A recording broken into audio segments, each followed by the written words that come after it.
হরে কৃষ্ণ। নমস্কার বন্ধুরা, কৃষ্ণ কথা ইউটিউব চ্যানেলে আপনাদের সবাইকে স্বাগত। আজকে আমরা ভগবানের যে লীলার কথা জানব তা সম্পূর্ণরূপে ভিন্ন।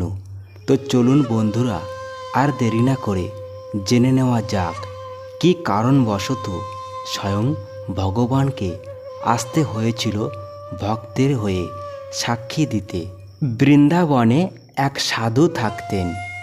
স্থানীয় বাসিন্দারা তাকে জজ সাহেব বলে অভিহিত করত। তখন কিছু লোক জিজ্ঞাসা করল, ইনি তো একজন সাধু, তাহলে সবাই কেন এনাকে জজ সাহেব বলে ডাকে? তখন একজন বলল, ইনি জেলা আদালতের এক বিচারপতি ছিলেন।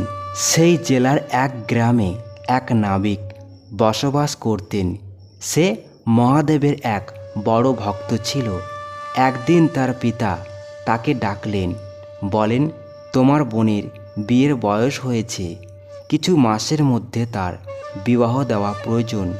তার জন্য কিছু পয়সার দরকার। তুমি গিয়ে জমিদার বাবুর কাছ থেকে কিছু টাকা ধার নিয়ে এসো।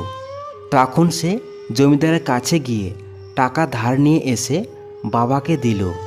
এরপর তার বোনের বিবাহ সম্পূর্ণ হয়। বিয়ের পরে সেই নাবিক অন্য শহরে কাজের সন্ধানে যায় এবং কিছু সময় পরে বিপুল অর্থ উপার্জন করে। তারপর সে গ্রামে ফিরে আসে এবং প্রথমে সে জমিদারের কাছে যায় এবং সুদ সমেত সমস্ত টাকা ফেরত দিয়ে দেয়। এই সময় জমিদার তাকে একটি বিশেষ কাগজ দিতে চায়, যেখানে লেখা আছে যে সে সমস্ত ঋণ শোধ করে দিয়েছে। জমিদার বললেন, তুমি এই কাগজে কি লেখা আছে দেখে নাও। তখন সে ব্যক্তি বলল, তার কোনো প্রয়োজন নেই, আপনার প্রতি আমার বিশ্বাস রয়েছে। জমিদার তাকে আবারও একই কথা বললেন, কিন্তু সে বলল, দরকার নেই, যা লেখা আছে তা আমার শঙ্কর ভগবান জানেন। জমিদার ভাবলেন যে এই ব্যক্তি অত্যন্ত সরল। তখন তার মনে লোভ জন্মায়। তিনি অন্য একটি কাগজ বের করে তাতে লিখলেন যে সেই ব্যক্তি টাকা এখনও ফেরত দেয়নি এবং আসল কাগজটি একটি বইয়ের মধ্যে লুকিয়ে রাখলেন। পরের দিন জমিদার তার বাড়িতে একটি পত্র পাঠালেন, যাতে লেখা ছিল যে তুমি আমার টাকা শীঘ্রই ফেরত দাও, না হলে তোমার নামে আমি আদালতে মামলা করব। তখন সে ব্যক্তি এবং তার পিতা বুঝতে পারে যে জমিদার তাদেরকে ফাঁসানোর চেষ্টা করছে। তা সত্ত্বেও তারা খুব একটা বিচলিত হলেন না। তার কিছুদিন পর জমিদার ওই ব্যক্তির বিরুদ্ধে আদালতে মামলা করলেন। তারপর আদালতে মামলা শুরু হয়। মামলার দিন ওই ব্যক্তি ভগবান শিবের মন্দিরে গেলেন এবং সেখান থেকে আদালতে গেলেন। আদালতের বিচারক তাকে জিজ্ঞাসা করে যে সে কেন এ কাজ করেছে। তখন সে বলল, সে সমস্ত টাকা ফেরত দিয়েছে, জমিদার বাবু মিথ্যা কথা বলছে। তখন বিচারক বললেন, যখন তুমি টাকা ফেরত দিয়েছিলে তখন সেখানে অন্য কেউ উপস্থিত ছিল সাক্ষী হিসাবে? তখন সেই ব্যক্তি বলে, হ্যাঁ, আমার শঙ্কর ভগবান জানেন, তিনি সেখানে উপস্থিত ছিলেন। তখন জজ সাহেব বললেন, সেখানে শঙ্কর নামে কোনো ব্যক্তি উপস্থিত ছিল না? সে বলল, হ্যাঁ, আমার শঙ্কর সেখানে উপস্থিত ছিলেন, তিনি সব জানেন। তখন বিচারক জিজ্ঞাসা করলেন, এই শঙ্করবাবু কোথায় থাকেন? সে বলল, মন্দিরে।